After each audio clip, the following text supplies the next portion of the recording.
Now the serpent was more subtle than any beast of the field which Yahweh Elohim had made. And he said unto the woman, Yea, hath Elohim said, Ye shall not eat of every tree of the garden?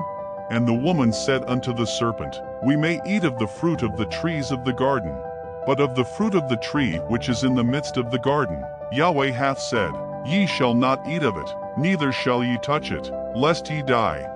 And the serpent said unto the woman, Ye shall not surely die, for Yahweh doth know that in the yom ye eat thereof, then your eyes shall be opened, and ye shall be as Elohim, knowing Tov and evil. And when the woman saw that the tree was Tov for food, and that it was pleasant to the eyes, and a tree to be desired to make one wise, she took of the fruit thereof, and did eat, and gave also unto her husband with her, and he did eat. And the eyes of them both were opened, and they knew that they were naked, and they sewed fig leaves together, and made themselves aprons. And they heard the voice of Yahweh Elohim walking in the garden in the cool of the yom. And Adam and his wife hid themselves from the presence of Yahweh Elohim amongst the trees of the garden. And Yahweh Elohim called unto Adam, and said unto him, Where art thou?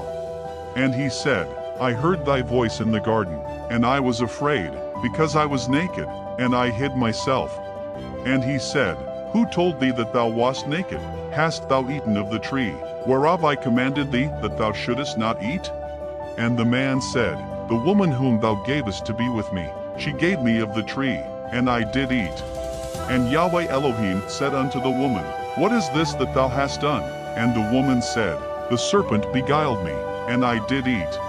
And Yahweh Elohim said unto the serpent, Because thou hast done this, thou art cursed above all cattle, and above every beast of the field. Upon thy belly shalt thou go, and dust shalt thou eat all the yomim of thy life.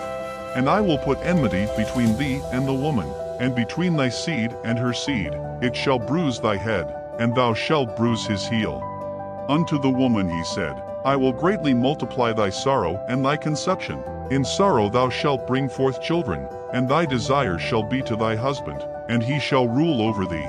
And unto Adam he said, Because thou hast hearkened unto the voice of thy wife, and hast eaten of the tree, of which I commanded thee, saying, Thou shalt not eat of it, cursed is the ground for thy sake. In sorrow shalt thou eat of it all the yomim of thy life. Thorns also and thistles shall it bring forth to thee, and thou shalt eat the herb of the field.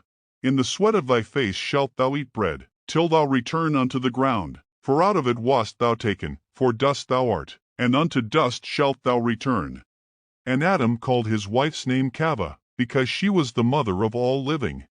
Unto Adam also and to his wife did Yahweh Elohim make coats of skins, and clothed them. And Yahweh Elohim said, Behold, the man is become as one of us. We have come to the end of this episode. Remember, obedience to his instructions is important. Follow for more.